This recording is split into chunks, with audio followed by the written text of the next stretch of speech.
तुम्हारा यह कहना सत्य है कि मन अति चंचल है, उसे अपने वश में करना बहुत मुश्किल है।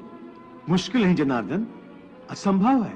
नहीं अर्जुन, मुश्किल अवश्य है, परंतु असंभव नहीं है। तुम्हारा कहना है कि मन को वश में करने का कोई तरीका, कोई साधन भी है? अवश्य है। क्या है वो तरीका? मन को वश में करने के लिए उस पर 2 तलवारों से प्रहार करना पड़ता है। एक तलवार अभ्यास की है और दूसरी तलवार है वैराग्य की। अभ्यास और वैराग्य? हाँ, अभ्यास और वैराग्य। देखो अर्जुन, अभ्यास का अर्थ है निरंतर अभ्यास। मन को एक काम पर लगा दो, वो वहां से भागेगा, उसे पकड़ कर लाओ, वो फिर भागेगा, उसे फिर पकड़ो। ऐसा बार बार करना पड़ेगा। जैसे घोड़े का नवजात शिशु एक क्षण के लिए भी स्थिर नहीं रहता, क्षण क्षण में इधर उधर फुदकता रहता है, उसी प्रकार मन भी क्षण क्षण में इधर उधर फुदकता रहता है।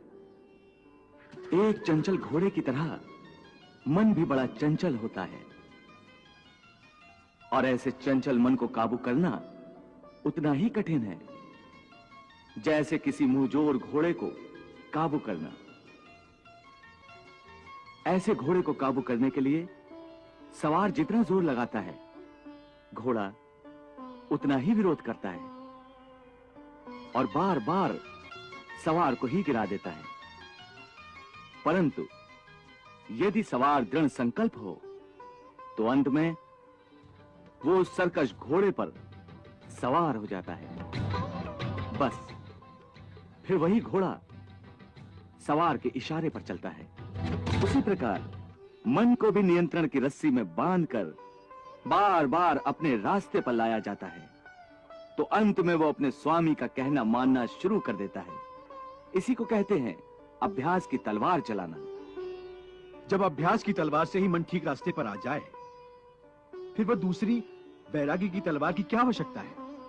उसकी आवश्यकता इसलिए है कि एक बार ठीक रास्ते पर आ जाने के बाद मन फिर से उल्टे रास्ते पर न चला जाए, क्योंकि उल्टे रास्ते पर इंद्रियों के विषय उसे सदा ही आकर्षित करते रहेंगे। मिथ्या, भोग, विलास और काम की तृष्णा उसे फिर अपनी ओर खींच सकती है।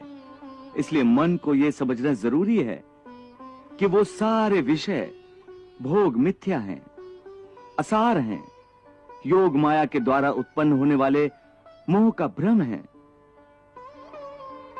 मन जब इस सत्य को समझ लेगा तो उसे विषयों से मोह नहीं रहेगा, बल्कि उससे वैराग्य हो जाएगा।